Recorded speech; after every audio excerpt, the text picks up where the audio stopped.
diperlihatkan dengan Kenny yang sedang menebang pohon, tapi bajunya nampak berlumuran darah. Lalu dari raut wajahnya pemuda ini terlihat menahan sedih yang luar biasa. Kira-kira apa yang terjadi ya kawan-kawan?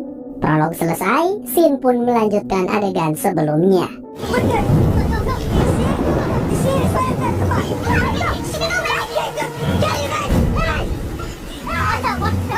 Emang udah kebiasaan ya di situasi gawat begini ada aja orang yang jatuh terus pingsan karena kepalanya kebentur.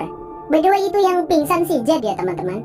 Beruntungnya mereka berhasil sampai di rumah koloni sebelum tertangkap oleh para monster jahat. Tapi dikarenakan hari sudah gelap, para penghuni rumah tersebut enggan membukakan pintu karena mereka khawatir akan keselamatan semua orang yang ada di dalam. Tiba-tiba dari sisi sebelah rumah datanglah rombongan monster yang jirim atau bentuknya sama seperti manusia pada umumnya. Tapi mereka nggak langsung menerjang atau menyergap begitu guys. Cuman jalan santai aja sambil tersenyum, mirip kayak psikopat. Anehnya di situ Julie seakan seperti mengenali salah satu dari monster tersebut. Apakah monster-monster jahat ini bisa menjelma menjadi seseorang yang kita kenal pemirsa?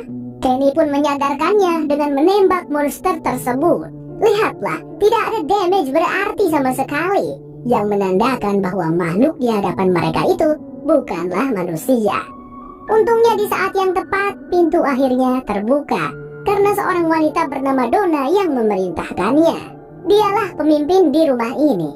Tapi setelah di dalam, Donna memerintahkan Tabi dan yang lainnya untuk tiarap dengan alasan protokol keamanan mereka. Beberapa saat kemudian diperlihatkan si Jed masih tidak sadarkan diri.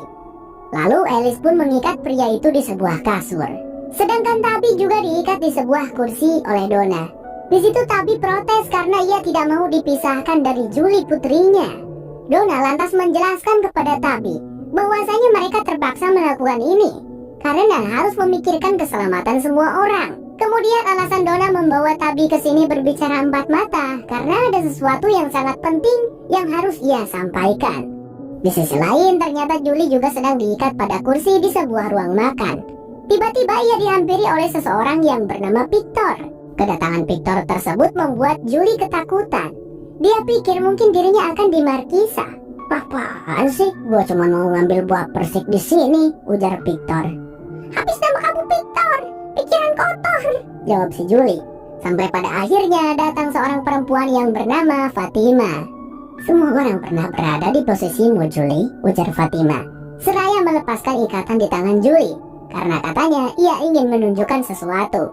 Julie ternyata diajak oleh Fatima ke kamarnya Alice yang berada di loteng rumah koloni. Alice adalah seorang pelukis. Julie dibuat cukup kagum dengan karya-karyanya. Tapi bukan hanya karyanya Alice yang ingin Fatima tunjukkan. Fatima mulai membuka tirai jendela. Sebenarnya makhluk-makhluk jahat di luar sana tidak akan bisa masuk selama rumah tertutup rapat dan jimat abragag digantungkan. Kenapa jendela harus ditutupin? Itu karena makhluk-makhluk jahat itu senantiasa menghasut para manusia. Sehingga jika iman kalian lemah, kalian akan dengan senang hati membukakan pintu jendela untuk mereka. Ketika kau mendaki cukup tinggi, maka mimpi buruk pun akan terlihat seperti biasa saja, ujar Fatima. Di saat yang sama, Kenny sedang mengobrol dengan Pak Pendeta. Pemuda itu mengungkapkan kekhawatirannya yang besar kepada Pak Steven dan Christy. Ia sudah menganggap Pak Steven adalah abangnya, sementara Christy adalah gadis yang ia suka dan sayangi. Besok Kenny tidak mau ikut saat menjemput mereka di hutan, karena jika sesuatu yang buruk terjadi pada mereka, Kenny tidak akan sanggup melihatnya. Scene pun akhirnya beralih ke hutan. Jim sedang berada di samping Ethan, berusaha membantu Christy yang sedang berusaha menolong anak kecil malang itu. Tiba-tiba ia dikejutkan dengan suara seseorang dari luar yang berniat akan membantu mereka. Bukan kayak suara monster guys, tapi ya suara manusia pada umumnya. What happens if they get in? You really shouldn't let us help you. Why don't you use it? Cause we'll do any good. Pada awalnya Jim hendak membuka pintu, tapi untungnya Pak Steven langsung mencegahnya, meskipun harus dengan cara sedikit keras. Karena si Jim ini ngotot kalau mereka harus meminta bantuan orang lain. Yang di luar itu bukan manusia, Jim. Please percaya padaku, ucap Pak Steven. Untungnya Jim berhasil ditenangkan. Tapi kemudian Jim penasaran, jika memang orang-orang di luar sana bukanlah manusia, lantas apa? Sebenarnya Pak Steven sendiri pun tidak tahu pasti makhluk apa mereka. Yang jelas makhluk-makhluk di luar sangatlah berbahaya. Dan satu-satunya alasan mereka tidak bisa masuk ke sini adalah karena jimat Abragag yang digantung oleh Pak Steven. Dan juga pintu-pintu yang ditutup dengan rapat. Sedetik kemudian terlihat Ethan mulai tersadar. Christy masih belum melakukan pencabutan besi pada pahanya Ethan karena ya sesulit itu guys. Bocah kecil itu nampak kesakitan dan Jim berusaha menguatkannya. Setelah diberi obat bius, Ethan kembali pingsan. Christy melakukan beberapa pengecekan dan akhirnya ia merasa siap untuk melakukan pencabutan besi di paha Ethan. Akan tetapi, mental Christy pun diuji saat makhluk-makhluk jahat di luar sana mulai memberikan gangguan. Seperti tertawa creepy, mengetuk-ngetuk, lalu naik ke atas mobil RV dan berjalan-jalan di atasnya. Christy ketar-ketir bukan main. Ia takut jimat Abragag jatuh atau apalah yang membuat makhluk-makhluk itu bisa masuk. Dan lagi-lagi di situ yang berusaha menenangkan Christy adalah Pak Steven. Berat dan penuh kesabaran ya guys jadi Pak Steven. Oke. Duh, ngeri-ngeri sedep guys. Linu lihatnya. Untung aja berhasil dicabut. Kembali ke rumah koloni, Tabi tampak tidak percaya saat Donna mengatakan bahwa mereka kini terjebak selamanya di pemukiman ini. Tidak akan pernah bisa pulang. Karena Tabi meragukannya, Donna pun berkata, "Bukankah tadi siang kalian terus mencoba pergi dari tempat ini, tapi malah terus kembali ke sini, bukan?" Mendengar pertanyaan itu, Tabi terdiam. Dan menurut Donna, keluarga Tabi sangat beruntung karena sampai di tempat ini pada sore hari. Wanita itu kemudian menceritakan pengalaman dirinya dan adiknya 3 tahun yang lalu. Pada waktu itu mereka sedang dalam perjalanan berburu. Hingga akhirnya mereka menemukan batang pohon yang menghalangi jalan, disertai dengan kawanan burung gagak yang berterbangan. Ya, semua orang yang berada di kota ini pernah mengalami hal yang sama dengan Tabi. Donna melanjutkan cerita. Nasib sial bagi dia dan adiknya karena sampai di pemukiman ini pada malam hari. Ya, di saat makhluk-makhluk jahat itu keluar. Namun karena pada dasarnya makhluk-makhluk jahat itu hanya berjalan-jalan santai, Donna dan adiknya pun hanya lewat saja dengan mobil mereka, tanpa tahu kalau mereka itu makhluk yang sangat berbahaya. Tapi tentu saja mereka malah kembali lagi ke tempat ini. Donna dan adiknya mencoba sekali lagi melewati pemukiman ini, tapi lagi-lagi kembali kemari.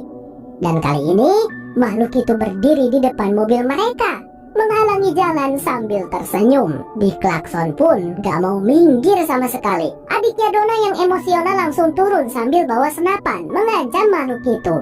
Tapi yang selanjutnya terjadi adalah makhluk itu merobek wajah adiknya Donna, lalu mengulitinya seperti layaknya adiknya Donna adalah seekor binatang rusa. Donna lari, berusaha berlari sejauh mungkin, tanpa henti masuk ke dalam hutan dan mencari tempat persembunyian. Beruntungnya ia karena bisa menemukan semak yang bisa dijadikan tempat untuk sembunyi. Meski sudah jauh, Donna masih bisa mendengar suara teriakan adiknya. Makhluk-makhluk jahat itu tidak membunuh begitu saja, tapi mereka akan menyiksa manusia sebisa mungkin sebelum pada akhirnya membunuhnya. Betapa mengerikannya. Dan asal kau tahu Tabi, dulu jimat Abragag belum ditemukan. Para warga sini mana bisa diam di rumah. Setiap malam kami harus berusaha mati-matian bersembunyi dari makhluk-makhluk biadab itu. Jadi kau sangat beruntung tiba di sini saat siang hari. Banyak orang yang ingin membantumu dan jimat Abragag sudah ditemukan. Pak Steven yang menemukan batu jimat itu. Jelas Donna panjang lebar. Tabi pun merenung setelah mendengar semua itu.